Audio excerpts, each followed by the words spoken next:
Olá, pessoal! Estamos iniciando mais um episódio do nosso podcast Acessibilidade em Alta. Eu sou Gisele, apresentadora desse podcast. Vou iniciar me descrevendo para o nosso público que tem deficiência visual. Eu sou uma mulher de pele clara, cabelos castanhos escuros, hoje estão levemente presos, também tem luzes loiras. Estou usando acessórios como brinco dourado, uma corrente com pingente dourado, uma camiseta de manga comprida preta, uma gola um pouco alta, também um colete de tricô sobreposto à camiseta na cor rosa, meio roxa, muito parecida com a cor do nosso podcast, e uma calça jeans escuro. O nosso cenário é o mesmo de sempre, atrás de mim paredes pretas, uma fita de LED na cor azul, de luz azul que envolve o nosso estúdio, a mesa na cor de madeira claro, em cima da mesa pires pretos, xícaras pretas, celular, e aqui à minha direita a televisão com a logo do podcast Acessibilidade em Alta. Bem, hoje estamos recebendo mais duas grandes mulheres, como de costume aqui nesse podcast. Nós gostamos muito de entrevistar mulheres que trazem importantes histórias e trajetórias. E hoje recebemos aqui a Bruna e a Giovana, que são advogadas e também atuam na área da pessoa com deficiência e vêm falar para a gente um pouco sobre como é lutar pelos direitos das pessoas com deficiência na área da advocacia. Então, bem-vinda, meninas, Bruna, Giovana, muito obrigada por estarem aqui conosco. Vou pedir que vocês deem um oi para o nosso público, se apresentem e também façam uma breve audiodescrição de como vocês estão vestidas, de como vocês são também, características. Tá bem. Oi, Gisele, muito obrigada pela oportunidade de estar aqui. Estamos muito felizes para estar falando sobre esse assunto com o qual trabalhamos, que é a defesa das pessoas com deficiência. Eu me chamo Bruna, eu sou uma mulher de pele clara, cabelos escuros, na altura do ombro, e hoje eu estou vestindo uma camisa bicolor, branca com preta, com listras. Bom dia, boa tarde, pessoal. Bom dia, boa tarde, Bom boa dia, noite, não né? sabemos que horas, né? Exato. Meu nome é Giovana, também sou advogada, parceira da Bruna. Eu sou uma mulher de pele clara, com cabelos escuros. Hoje eu tô vestindo uma blusa azul bique, para ficar bem iluminada para o programa. E também tô vestindo uma calça social azul marinho. Estamos num conjunto aqui de moda, todas as três, né? Muito coloridas, muito animadas, porque esse episódio realmente vai agregar muito e abrilhantar o nosso podcast. Como eu estava falando aqui para vocês nos bastidores, né, de como nós produzimos o programa, de como surgiu a acessibilidade em alta, então aqui nós costumamos receber pessoas que são relacionadas a essa luta das pessoas com deficiência pela acessibilidade e pela inclusão. E nós não podemos falar de luta das pessoas com deficiência sem obrigatoriamente falar da área do direito, falar dos direitos das pessoas com deficiência, do acesso aos direitos, do acesso à inclusão. Porque, bom, desde muitos anos nós temos uma legislação satisfatória que respalda os direitos das pessoas com deficiência, desde os tratados internacionais até os acordos, até o grande avanço que tivemos há apenas 10 anos, mas que a gente sabe que é muito importante, que é a Lei Brasileira de Inclusão. Então, nessa luta pela garantia dos nossos direitos, por muitas vezes é preciso compreender diversas questões e até mesmo para o acesso aos atendimentos, é preciso judicializar para que se tenha acesso à educação, ao mercado de trabalho, aos tratamentos. Então, meninas, eu acredito que vocês têm muito a nos falar sobre essa área de atuação de vocês. Mas eu gostaria que vocês iniciassem nos contando como foi que vocês acabaram se aproximando desse segmento das pessoas com deficiência. Tá bem. Gisele, e quem está nos vendo e ouvindo também, é engraçado porque quando me perguntam isso eu penso assim, como é que eu cheguei lá? E na verdade eu já nasci inserida nesse contexto, né? Então eu venho de uma família típica, eu tenho uma irmã 5 anos mais velha do que eu, e ela tem autismo, né? E é alguém com autismo da década de 70, vamos lembrar disto, né? Nascida nos anos 79, né? Com outro contexto, outra realidade, né? Uma realidade pré-estatuto, uma realidade pré-Constituição Federal, não é mesmo? Então, assim, numa realidade em que realmente as pessoas com deficiência era muito difícil, o diagnóstico era muito difícil, o acesso era muito difícil. Então eu digo que não tem como a gente se descolar de quem a gente é e da nossa própria história.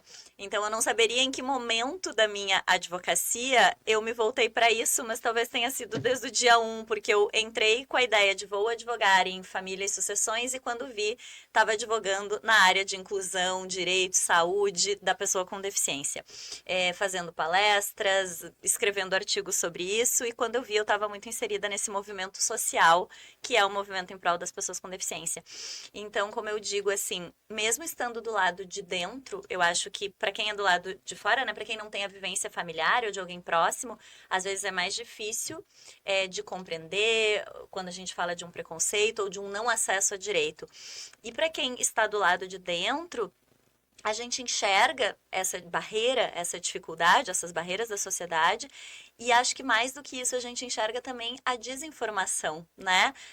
O outro às vezes não sabe como lidar, não sabe porque há ainda muita desinformação. Então, tu falaste do estatuto, né, que é uma legislação aplaudida aqui dentro do Brasil e fora, uma legislação maravilhosa, mas eu sempre digo, não adianta nós termos a legislação se a sociedade não está pronta, né, para acolher aquilo ali, para entender do que se trata e fazer a inclusão do jeito que tem que ser. Então, acho que a trajetória mais ou menos é essa. Eu e a Giovana, então, estamos juntas no escritório já tem alguns anos e cada vez mais vemos essa necessidade de tanto familiares quanto as próprias pessoas com deficiência e quanto a sociedade entenderem a importância desses direitos. E acho que quanto mais informação a gente trouxer, por exemplo, em ambientes aqui como o que tu tem desse podcast, a sociedade vai conseguir se tornar um pouco mais inclusiva, né? É excelente a tua fala, me representa muito e representa toda essa luta, esse movimento mesmo das famílias atípicas, principalmente. Como eu falei aqui, por muitas vezes o acesso aos nossos direitos, eles só se dão por meio do intermédio da justiça, da mediação da justiça, né, por determinação judicial. Infelizmente, a gente não consegue ainda fazer valer as diferenças na vida em sociedade de uma maneira muito fluida, muito natural. Então, por isso se faz muito necessário realmente um entendimento, um olhar voltado para a advocacia inclusiva. É um conceito que, inclusive, nós já trouxemos aqui no podcast com uma advogada que trata dessa área, que é a Ana Paula Folks, uma amiga, enfim, uma profissional que nós respeitamos muito, que traz esse conceito da advocacia inclusiva. A gente conseguir trabalhar, vocês, né, conseguirem trabalhar a advocacia de uma maneira inclusiva e que atenda e valide os direitos das pessoas com deficiência e, mais do que isso, promova a dignidade das famílias e das pessoas com deficiência. Mas então vocês conseguem nos contar assim quais são os casos que chegam para vocês, de que forma vocês conseguem lidar com esses casos? Deve haver uma diversidade, correto? Com certeza. Então, assim, para que as pessoas possam entender em que situação se procuram os direitos. Acho que a gente se divide porque tem vários, né? Por favor, assim, ótimo. O que está acontecendo um pouco mais, que as pessoas têm visto até, eu tenho visto várias reportagens na televisão, justamente assim, as pessoas estão envelhecendo, tanto os pais como os filhos que têm alguma deficiência. Então vem aquele medo dos pais do que vai acontecer quando meu filho não estiver aqui. Então, o que a gente tem sido buscada bastante são para planejamentos patrimoniais dos pais das pessoas sem deficiência, né? Também algumas medidas que são mais tradicionais, que em algum momento as pessoas precisam de curatela. E também entram sempre as ações mais direcionadas ao direito à saúde. Acho que a Bruna pode falar um pouquinho mais, que daí ela atua um pouquinho mais nesses processos. Mas a Bruna pode nos contar sobre a questão do direito à saúde, mas sobre esses casos que tu citou, né, desse preparo da família, porque eu acho importante a gente entrar um pouco mais nesse assunto. É uma preocupação. A gente sabe que eu que lido com essa causa, sei que é uma realidade das famílias, dos pais que, principalmente para a deficiência intelectual, né, dos pais que criam os filhos e aí depois que não estiverem mais aqui, se não tiver mais um familiar, como que esse filho vai permanecer sendo incluído no mundo?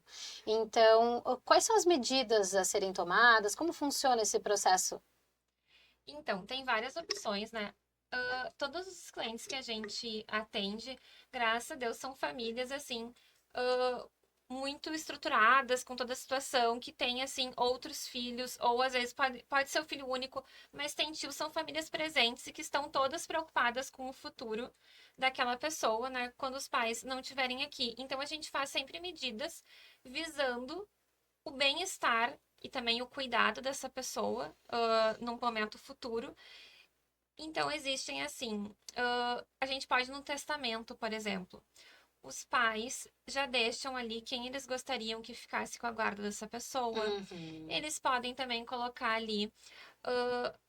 Eu vou sempre falar de um jeito mais leigo, porque o direito acaba sendo muito técnico, às vezes não fica É um importante. pouco O juridiquês, para quem não é advogado, é muito chato, É, né? é, E difícil de entender também. Exato. Então, assim, a gente sempre tenta falar da forma mais acessível possível para todo mundo entender.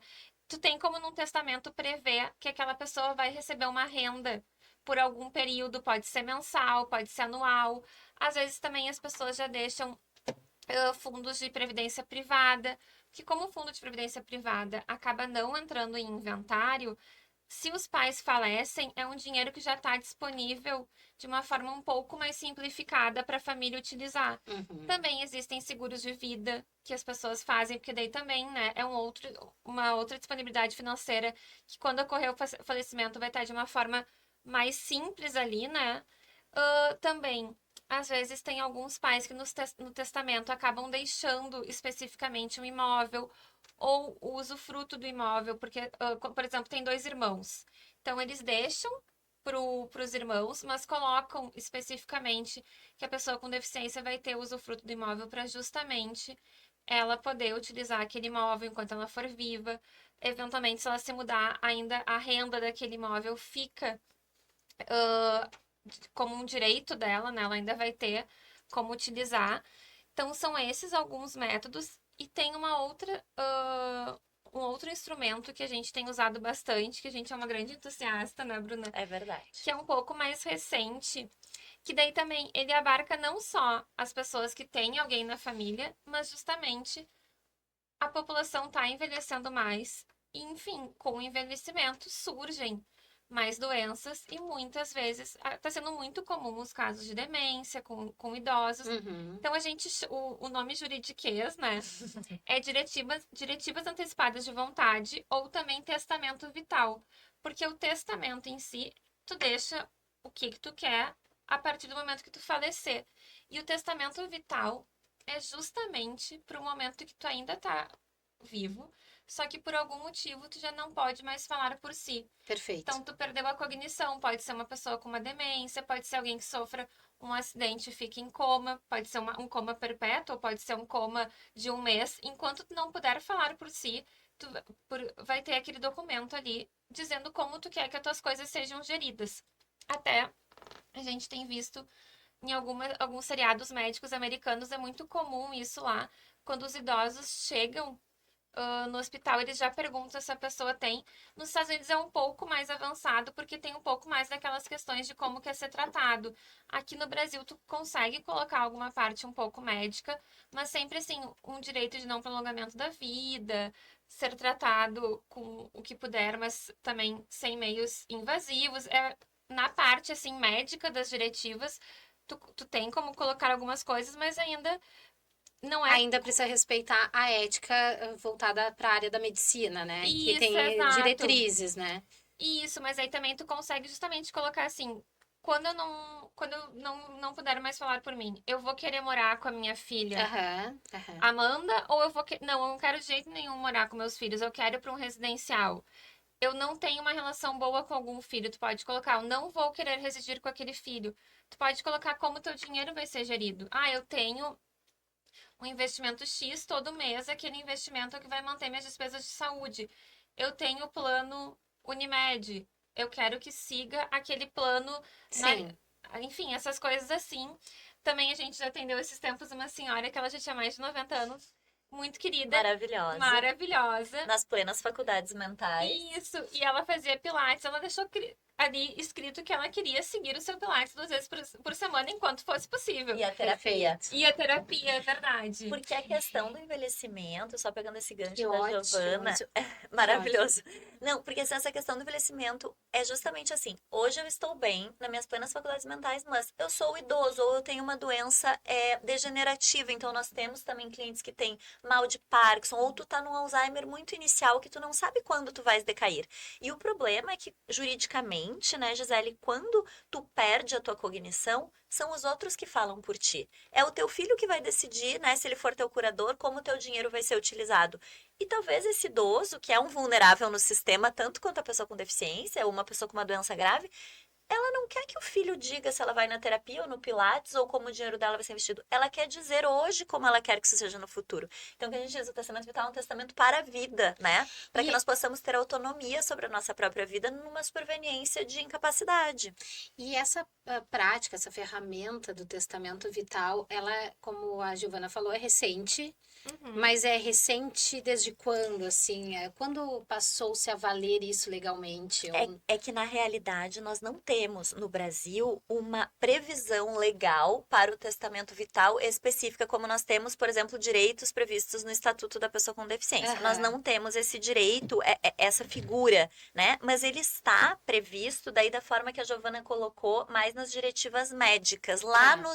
é numa normativa do Conselho de Medicina Federal. Uhum. Mas nós aqui no direito entendemos como um negócio atípico, ou seja, é algo que o sistema não veda e é Aham. algo que nós podemos fazer. Como é que a gente faz, Gisele? A gente faz por meio de uma escritura pública no tabelionato, vai no Foi que imaginei.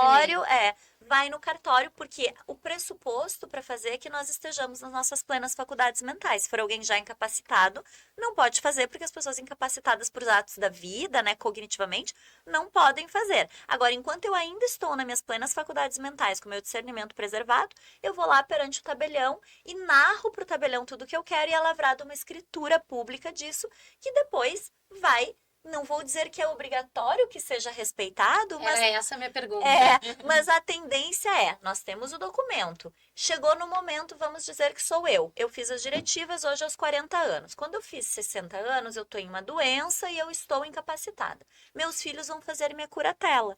Bom, esse documento vai vir à tona. A Bruna disse lá, quando ela tinha 40 anos, Vai que se virar ela tona por meio das advogadas. das advogadas, exato. Certo. A Bruna disse que ela queria que a curadora dela fosse a filha A ou a amiga B, que ela não queria tal coisa, que ela queria que o dinheiro dela. E assim, vai gerar uma discussão judicial, Vai. sim, se for o caso, mas aí a gente que atua na família e sucessão, a gente pode dizer, com certeza o juiz vai levar em conta a vontade daquela pessoa enquanto ela estava Então é lúcida. levado em conta. Com Perfeito. certeza. E só Perfeito. também para esclarecer, E pode haver uma mediação também, né? claro, pode haver uma conciliação, porque justamente o documento é para evitar brigas, porque infelizmente, como a Giovana disse, nós temos muitos clientes que, famílias estruturadas, que, né, como eu, assim como eu disse, eu tenho a minha irmã, a preocupação dos meus pais e minha, somos só nós duas, é o bem-estar dela. Essa é a nossa preocupação número 1. Então, quando eles não estiverem mais aqui, eu sou a pessoa designada para atender todos os interesses dela com o dinheiro dela, né, que ela já tem. Agora,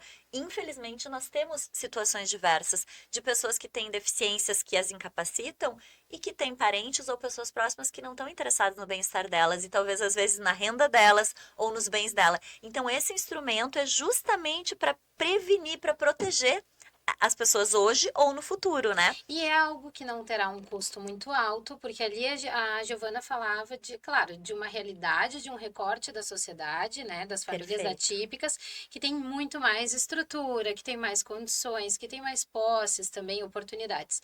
A gente sabe, infelizmente, que não é a realidade de todo mundo. Mas para esse caso, não é algo que geraria muitos custos, né?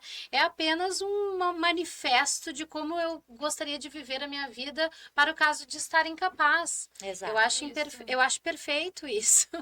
É que daí também, como é uma estrutura pública, né? Cada estado acaba tendo sua tabela de, a gente fala emolumentos, que são os valores que tu vai gastar. Despesas, né? Mas, em geral, como é só uma escritura ali sem valor econômico, ela tá sempre na faixa inicial. E aí não costuma ser muito caro. Aqui no Rio Grande do Sul fica entre 100 e 150 reais. É super acessível. Super acessível. Não, não tem um grande custo, assim, e daí também, né, é uma forma de deixar escrito o que tu quer, porque no futuro com certeza vai ser levado em consideração, né, os teus desejos, enquanto tu ainda tinha possibilidade de deixá-los. É. E hoje a gente consegue fazer, né? Só deixando claro, assim, embora eu tenha dito, né? É algo que não existe formalmente, legalmente ainda, né? Nós estamos passando, Gisele, até para também deixar claro para quem está nos escutando, nós temos um projeto, um anteprojeto de reforma do nosso Código Civil. Nosso Código Civil vige desde 2002. Neste anteprojeto já há previsão das diretivas antecipadas. Então, para ver como é algo que está em voga. E aí, deixando em claro, nós conseguimos fazer já inúmeras vezes dentro do escritório. Então, aqui no Rio Grande do Sul é possível fazer em qualquer tabelionato, ninguém diz que não. Nós já fizemos no Rio de Janeiro. Em São Paulo também. Então, assim, é muito tranquilo, há uma aceitação perfeita desse instrumento. E a ideia é prevenir conflitos futuros para essas famílias que talvez não estejam tão ajustadas, né? Dentre o que querem para esse familiar ou para essa pessoa que vem envelhecendo, né? Olha, eu diria que mais do que prevenir conflitos, eu acredito que também possa prevenir atos de violência Com certeza. e de exploração financeira, ou, né, porque a gente sabe que dependendo da sucessão dos fatos, quando alguém se torna inválido, né, por qualquer questão que seja, dependendo do familiar que vai assumir as responsabilidades, esse familiar pode ser alguém que está interessado em outras questões e não a qualidade de vida e bem-estar daquela pessoa. Exato. Então, a gente pode evitar muitos casos de violência mesmo, que a gente acompanha por aí, né, até no noticiário, né? Infelizmente. O idoso que estava sendo explorado, que foi, né, violentado, enfim, pelo filho que ficou com ele depois que ele já não respondia mais por si. Então, pode ser bem importante aí para uma evolução mesmo do futuro da humanidade. Com certeza. Além de a gente já ter visto em notícias, aí tu vê também que tá entrando, assim, popularizando a situação. Tem uma novela agora da Sete que eu vi que tá abordando esse tema, e daí é justamente, daí eu fui atrás, é justamente essa situação. É uma senhora que ela tá idosa e ela tá começando, daí dá sinais, assim, de uma futura demência, não, Uhum. assim, é muito inicial, ela tá tendo ainda falhas de memória, né? E aí, é coisas de novela, né? Ela tem um filho, que é o vilão, e dela tem uma empresa, ela sabe que o filho não é a melhor pessoa, então ela corre quando ela descobre que ela tá piorando, assim, que ela tá indo na médica, a médica diz que a situação dela tende a se agravar, ela corre pra advogada, porque daí ela quer deixar escrito que é o neto que vai cuidar, porque aí ela Exato. tem certeza que o neto vai saber o que é melhor pra ela e pro futuro da empresa. Então é bem esses casos, né? E daí também acho interessante essas coisas de novela, porque daí acaba também chegando na população, né? Porque daí é uma forma, assim, mais lúdica, né? Não é o juridiquês, não é um vídeo de um advogado falando. Sim. E ali as pessoas conseguem também ver um exemplo e entender, assim, a importância. E às vezes estão até vivendo algo parecido e pensam, os meus direitos nesse ponto também, acho que né? ainda no Brasil essa questão da TV, assim, ainda leva um grande público de outro assunto, mas aí eu vi que, acho até que era no Vale Tudo, teve alguma situação, assim, de que era, não lembro se era violência doméstica ou pensão alimentícia, que aí viralizou a situação da personagem e a defensoria pública teve, assim, milhares de pedidos daquela situação, assim, que justamente se viram a novela, se identificaram e daí foram atrás. Foi o caso da novela das 9 agora, né? Que eu acho... era sobre a pensão alimentícia mesmo. Isso. Agora que tu falou era isso. Era. Então essas coisas são boas porque acabam popularizando e as pessoas conseguem daí ver essas... É uma novidade, né? É verdade. Eu fico feliz em saber, assim, que a gente está evoluindo nesse olhar para a dignidade humana, né, das pessoas. A gente já falou aqui no podcast também sobre envelhecimento. Entrevistei justamente a Luiziane, uma profissional da área da saúde e servidora pública, que é mãe de um menino, na verdade adulto já, né, com autismo, nível 3 de suporte, e ela também atuou como gestora da política pública para as pessoas idosas no Rio Grande do Sul. Então a gente falou muito sobre esse assunto, só que não sob esse viés jurídico, legal, e sim sobre a sensibilização mesmo do assunto. E agora a gente pode trazer aqui um respaldo técnico do que pode ser feito, de como buscar os seus direitos, né? Então, Bruna, tu ia falar para a gente também sobre os casos que são mais voltados para a área da saúde, que a gente sabe também que é uma realidade, principalmente de pessoas com deficiência, dependendo da deficiência, da comorbidade que possa ter em razão da deficiência, né? Então, os casos voltados para a área da saúde são os dos que vocês devem lidar muitos lá, né? Sim, com certeza. No escritório, então, nós temos, né, também essas demandas voltadas para a saúde.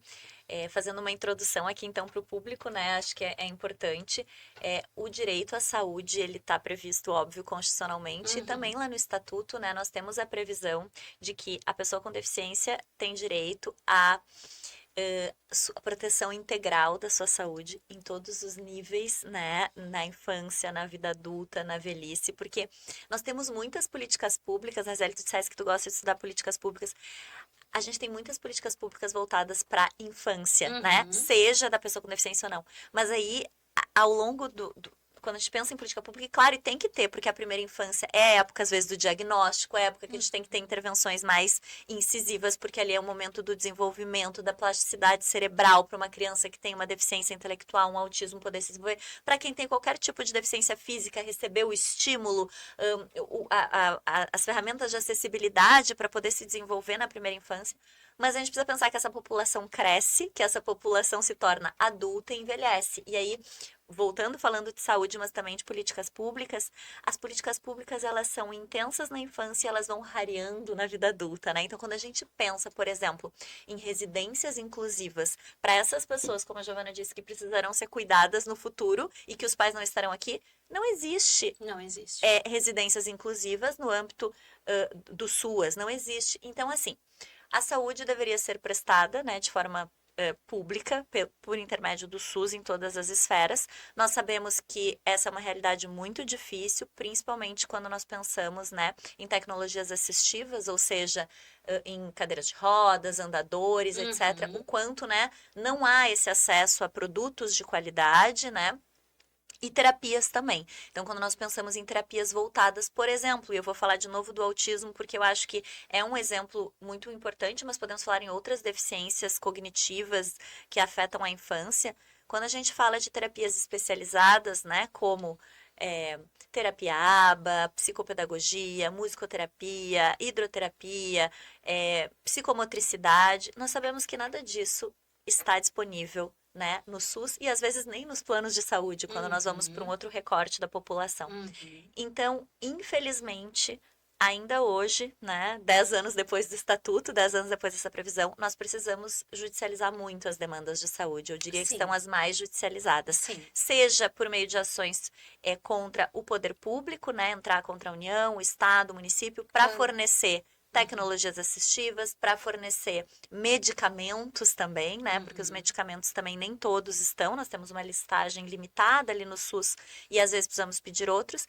E dentro dos planos de saúde, que daí é um recorte do nosso escritório também, às vezes nós temos o plano de saúde vai deferir uma terapia, mas assim, não, mas 10 horas semanais de terapia ABA é muito, mas é isso que o médico diz que aquela criança precisa, então é isso que nós precisamos. A terapia tem que ser com um profissional especializado. Não, nós não temos o profissional especializado, tu vai lá fazer na fono geral. A gente sabe que uma fono geral não é uma fono que vai tratar uma apraxia da fala, que vai tratar uma questão de autismo não verbal. Nós precisamos de tratamentos especializados, nós precisamos de tratamentos intensos, nós precisamos de tratamento 2, 3, 4 vezes na semana, né? Com profissionais especializados, tratamentos que durem 1 hora, que sejam adequados, porque do contrário nós vamos estar fazendo de conta, né? Que estamos resolvendo aquele problema, não né? existe uma receita para estes tratamentos.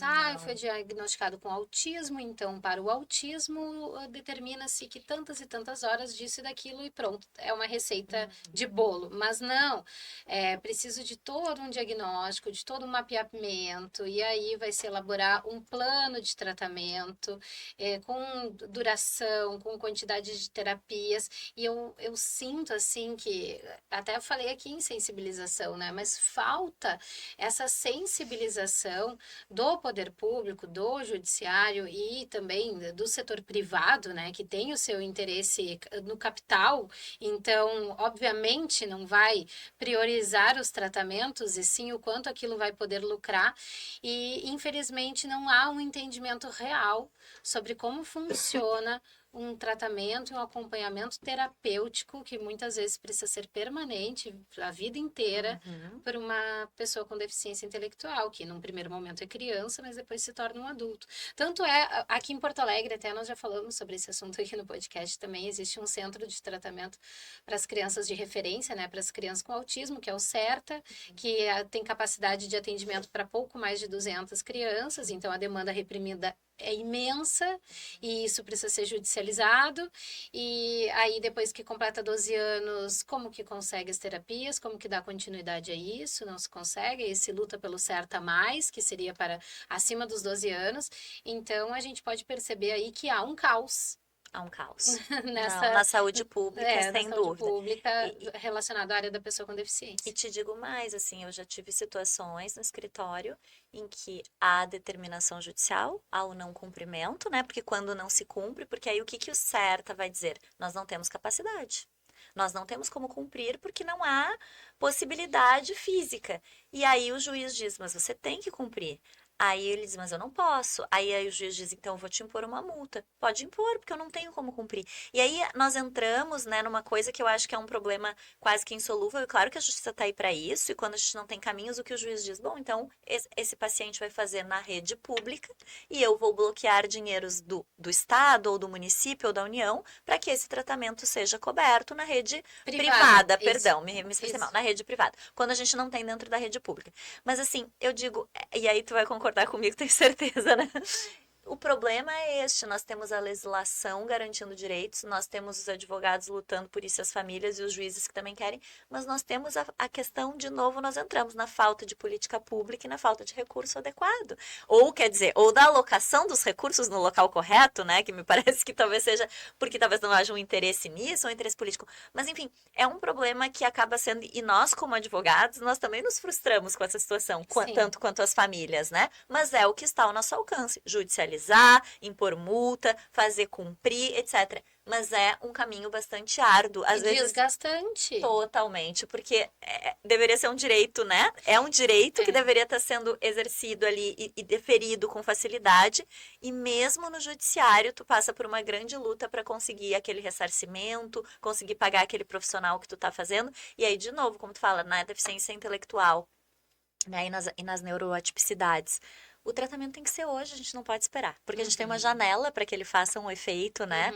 Então, tudo isso realmente são demandas, assim, recorrentes e que nós não vemos muito assim, isto vai melhorar e, digamos assim, não, as demandas vão diminuir e tal. Porque, como tu falaste muito bem colocado, dentro do poder público, o recurso não é alocado nisso. E no privado, é sempre visando lucro. Então, quando um plano de saúde coloca um centro de tratamento referência, né, na área, não é para ajudar aquela população, é para reduzir os custos do plano de saúde, né? E aí a gente tem que lutar para mostrar que aquele centro de referência não é referência de nada e que aquele tratamento não é o adequado, infelizmente, né?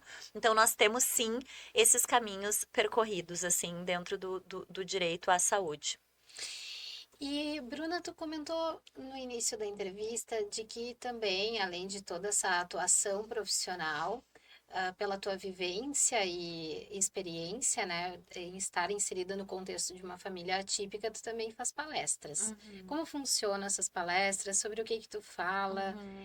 Conta mais a tua história de vida? Ou é mais voltado para a área da advocacia mesmo? É uma palestra como se fosse uma capacitação? Como é que funciona? Tá, bom, vamos voltar então. Lá em 2018, quando eu comecei a advogar mais nesta área, né, quando fui levada para isso, me chamavam assim, era para mais população de pais. Então, porque na época eu via que havia muita desinformação. E aí acho que a Giovana falou isso também da questão das novelas, de terem pessoas atípicas sendo vistas em comerciais, em publicidade, em novelas, em filmes. Então, eu acho que a própria questão do estatuto, né? Trouxe muita robustez para isso, mas eu vejo que de 2018 para cá nós evoluímos muito na informação. Hoje os meus clientes eles já vêm para mim com a informação pronta.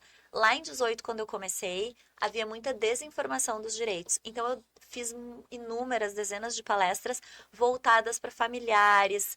Eu tenho palestras que eu dei em escolas falando de inclusão escolar, que é um assunto que eu amo também, que talvez acho que nós não tenhamos espaço aqui, tempo para falar só dele, porque é um assunto que me toca muito também. As judicializações para acesso à educação também passam por vocês? Passam pela sim. gente, aham. E então, assim, a gente falava, eu fiz uma palestra, assim, principais direitos da pessoa com autismo. E aí a gente falava, assim, começava com educação, saúde, previdência pública, né, o INSS, o benefício do LOAS, que a gente sabe que também é de difícil acesso. Nós começamos por aí. Hoje, eu e a Giovana temos feito muitas mais voltadas mesmo para questões jurídicas específicas e com este foco que nós temos e que nós acreditamos muito nesse trabalho, que é esse da prevenção, de pensar no futuro, né? Em como deixar esta pessoa bem dos meios protetivos. Então, falando de curatela, etc. Mas, enfim, eu dou bastante aula e palestra nesse sentido, e aí eu sempre brinco assim, se me chamam, eu vou. Eu também, eu também. Tu também é assim? Se me chamam, eu Assim, vou. então assim, Bruna, tu pode dar, essa semana eu vim aqui, né, até comentei no Instagram, vim aqui, amanhã eu vou dar uma aula na Universidade Federal lá do Pará, pra falar sobre planejamento sucessório pra pessoa com Vai até lá? deficiência, online. Legal. Que é maravilhoso, o povo lá de cima é muito Eu tenho maravilhoso. essas experiências também. E lá nós vamos falar sobre planejamento sucessório, então hoje, e eu acho que quando tu fala assim da experiência, também tem a ver com o que eu vivi e o quando eu vou vendo, porque a minha irmã era criança, depois adolescente, hoje ela é adulta, 45, já tá num processo mais de envelhecimento, né? Já se tornou uma pessoa de meia idade.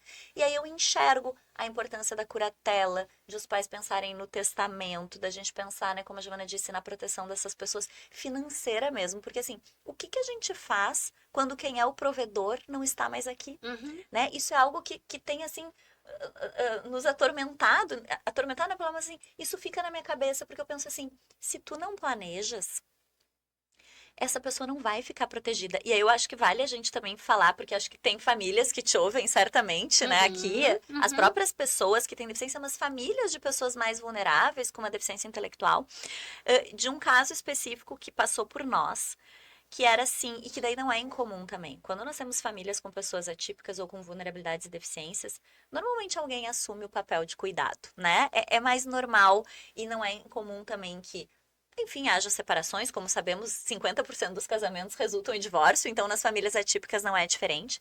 E às vezes é um único familiar que cuida, que provê o sustento, etc. E esse familiar, ele é separado daquele outro pai, né? Então, é um pai e uma mãe, não vamos aqui usar o gênero, mas digamos que seja a mãe que provê os cuidados e que esse pai não seja muito preocupado com o filho.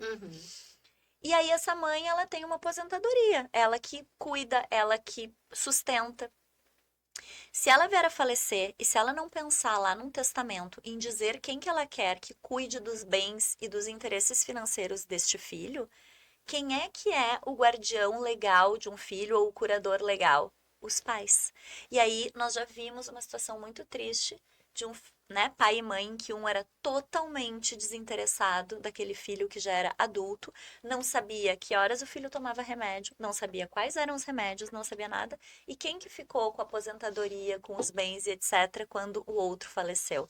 Essa pessoa. E aí tu entra numa batalha judicial para conseguir provar que aquela mãe ou aquele pai não é apto para os cuidados, né? Vai ao encontro um pouco do que nós falamos aqui, sobre a velhice e sobre o testamento vital, porque tu precisa determinar, porque para fins legais vai ter um responsável caso não haja um testamento, caso não haja um direcionamento, né? Então, esse responsável não necessariamente vai ser a melhor pessoa, mais indicada. Muitas vezes não é. E aí, quando a gente olha para o futuro, né? Eu gosto assim, bota os olhos no futuro, a gente pode indicar quem a gente considera que seja essa pessoa. Isso é juridicamente possível, né? Então, isso é muito, muito interessante. Bom, meninas, eu penso que vocês vão estar à disposição. Nós vamos deixar os contatos, os arrobas, as redes sociais de vocês aqui na descrição do vídeo.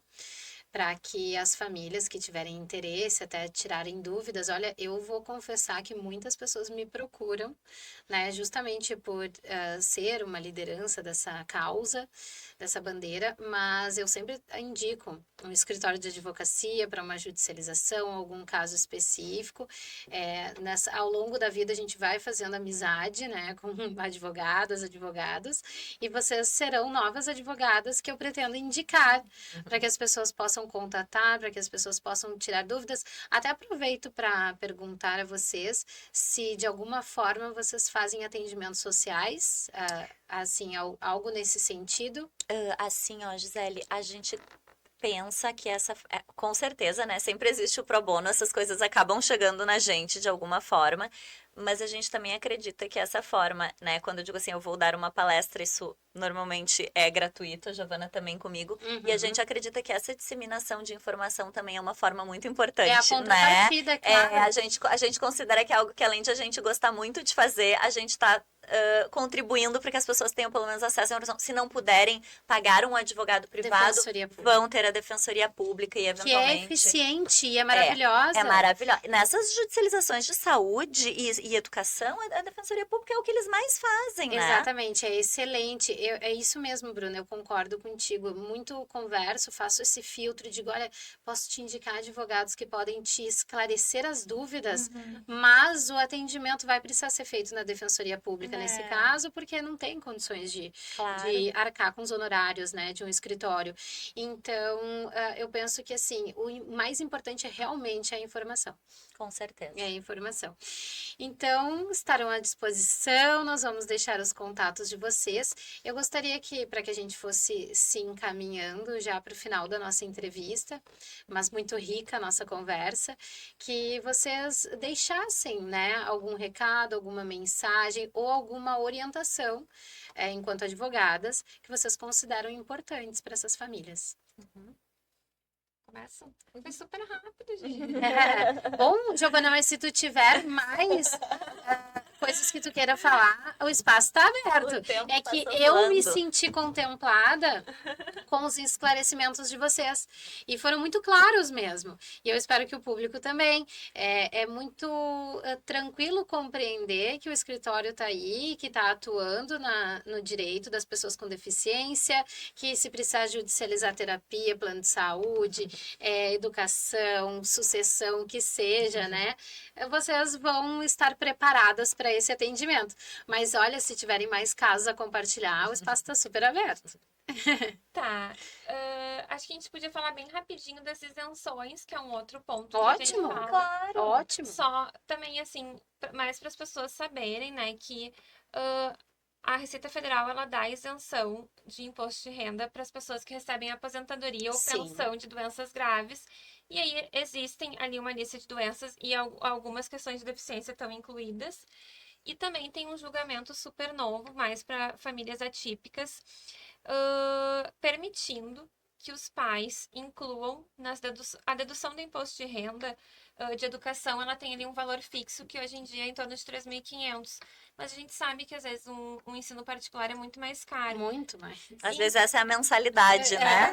Esse valor do ano é a mensalidade. Então agora tem um novo julgamento que está permitindo que, claro, se a pessoa comprova por laudo, ainda tem que ser para o processo judicial, os pais conseguem incluir essas despesas de educação de ensino regular, porque também tem crianças que conseguem frequentar a escola regular. Então, é justamente pensando nas despesas escolares de ensino regular, eles conseguem alocar na declaração de imposto de renda como despesa médica, porque daí sim a despesa médica não tem aquele limite e acaba ajudando no cálculo do imposto para ter um pouquinho mais de restituição ou pagar um pouco menos de imposto. Então, esse é um julgamento um pouquinho mais novo. Para pais de crianças com deficiência. Não para o caso de pais com deficiência que têm filhos. Não abarca pais com deficiência que têm filhos. Essa foi uma pergunta também que clientes nos fizeram. Importante, é apenas né? para que pais com filhos com deficiência na escola. Isso, desculpa, exato, é o dependente. E a dedução para, olha, eu já fazendo uma consultoria para saúde, para as despesas com saúde, não tem um limite? Eu achei que tinha. Não tem, as da saúde são sem limite. Ah, que ótimo. Sim, as da saúde não tem limite. Daí, por isso, como as escolas particulares acabam sendo bem caras, tu consegue colocar ali e tu acaba tendo Dependendo todo da aquele faixa que tu valor. tá, né? Ah, eu tenho lá, eu tô no 27,5% do meu imposto. Eu vou conseguir deduzir no ano só 3 mil, se eu usar a legislação, né? Como ela é, porque a escola tem o limite. Agora, quando tu aloca essa despesa como uma despesa médica, tu vai ter a dedução de toda a despesa do ano, que às vezes vai ser 10 vezes maior do que isso, e ressarcir os últimos 5 anos também, né? É É. excelente. Isso é É. uma manobra, né? Na verdade, é assim uma interpretação que se deu e esse voto ele é muito interessante, né, Gisele? Essa decisão que uniformizou essa jurisprudência, porque ela fala justamente isso, né?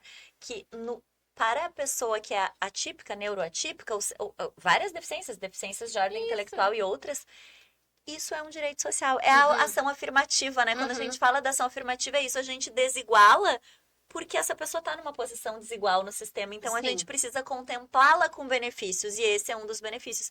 E, claro, a Receita Federal diz que não, mas o Judiciário diz que sim, e hoje, com esse tema, isso está sendo muito tranquilo, né, de ser feito, e é uma nova ação que surgiu e que as famílias, enfim, que estudam em escola particular, têm buscado muito, porque daí tu consegue tanto o ressarcimento, que tudo bem, é do passado, mas daqui para frente tu teres essa dedução, né, é um direito social bastante importante também. Nossa, essa informação é totalmente nova para mim. Que bom tu É, ter super Ela é trazido. nova. ela é nova no direito mesmo. É, eu assim. vou disseminar para eu. Acessibilidade em alta Isso, vai, mas eu também Isso, vou. depois a Não, gente te manda também o Perfeito. julgado, É, tudo. porque acabaram como é muito novo, daí a gente tem um público um pouco mais das famílias atípicas, a gente tem feito as que a gente já tem ali a documentação das pessoas e tá ajuizando, são de crianças com autismo, mas na verdade o tema é para deficiência, seja física Qualquer ou deficiência. mental. Qualquer E deficiência. lembrando, sim. né, gente, eu acho que isso é.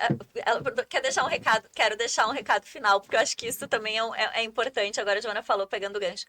Deficiência é deficiência. Graus de deficiência não definem direitos, porque isso é algo que a gente se depara o tempo inteiro, né? Negativas com base. Ai, mas é um autismo leve. Ah, mas é uma deficiência visual leve, mas é uma. Só quem vive na pele ou perto sabe que deficiência é deficiência e que isso dificulta, sim, acesso a direitos e por isso que os direitos têm que atingir a todas as deficiências, independentemente de nível. E nesse caso da escola, é muito discutido. Ah, mas qual é o grau da deficiência? Não importa. Se há deficiência, há o direito, né? Assim como para a aposentadoria para pessoas com deficiência, que prevê um determinado tempo de contribuição, que é reduzido ao regime geral, mas que para o INSS e para o poder público é visto, classificado entre a leve, a moderada e a severa. Então, de cada uma pula 5 anos. Exato. Se eu tenho uma leve, eu vou trabalhar 5 anos a mais do que a severa. Então, é significativo esse tempo também, né? E aí vai ao encontro do que tu está falando, Bruna. Deficiência é deficiência. A gente já enfrenta inúmeras barreiras na sociedade, capacitismo, discriminação, preconceito, dificuldade de acesso, falta de inclusão, desigualdade, entre outros. E, infelizmente, quando se trata do direito das pessoas com deficiência, nós ainda somos avaliados pelo grau de deficiência, pelo nível de autonomia, capacidade de autonomia e, sobretudo, as questões do dia a dia, assim, né? Ainda são levantadas, se consegue, se não consegue fazer, quando na verdade deveria ser compreendido e até as deficiências irreversíveis, né? Exige-se um laudo, renovação de laudo, enfim, é toda uma novela. Essa é uma baita discussão também, né? Poxa, se a deficiência é irreversível, qual é o milagre? Exato. Quem vai me devolver? Eu acho engraçado quando é de cunho genético. Mas desde quando? Mas é de cunho genético, é desde que nasceu, no caso, né? E vai perdurar pro resto da vida. Não, pra tu ver como a gente vai falando, vai abrindo camadas, né? Muitas camadas, porque essa tua fala é perfeita, assim. Como se a autonomia fizesse com que a barreira não existisse, quando a gente sabe que a barreira nem sempre é ligada à limitação, a barreira é muito mais social, Claro. Tanto que essa é essa definição atual, né, do conceito de direitos humanos de deficiência ou, né, social de deficiência, ou seja, a barreira, o problema não está na pessoa que tem a limitação, e sim com o que ela se depara lá fora. E aí o preconceito, a discriminação vai existir em qualquer nível. E digo mais, né? quando é uma deficiência mais leve, quando nós pensamos em discriminação, por exemplo, dentro de um âmbito escolar ou de um âmbito de mercado de Pode ser trabalho, maior. às vezes é maior ainda. Claro, pode ser maior. A diferença é menor e aí o preconceito é maior, assim, ai, mas como se fosse algo que a pessoa pudesse fazer diferente, né? Sim, sim. E é isso, meninas. É isso. Giovana, obrigada por ter feito esse complemento. O meu recado final é que a gente está à disposição, né? Depois vai deixar ali os nossos contatos, o que tiverem dúvida. E também sempre, isso é geral, né? Mas como a gente veio aqui falar, a gente não tem muita cultura ainda de pensar no futuro e planejar. Mas isso é muito importante, porque assim, são atos simples, né? Tipo assim, a família conversa, coloca ali, porque tem pessoas que acabam optando pelas diretivas, que, claro, não é um documento formal, que depois vai ser levado para um juiz.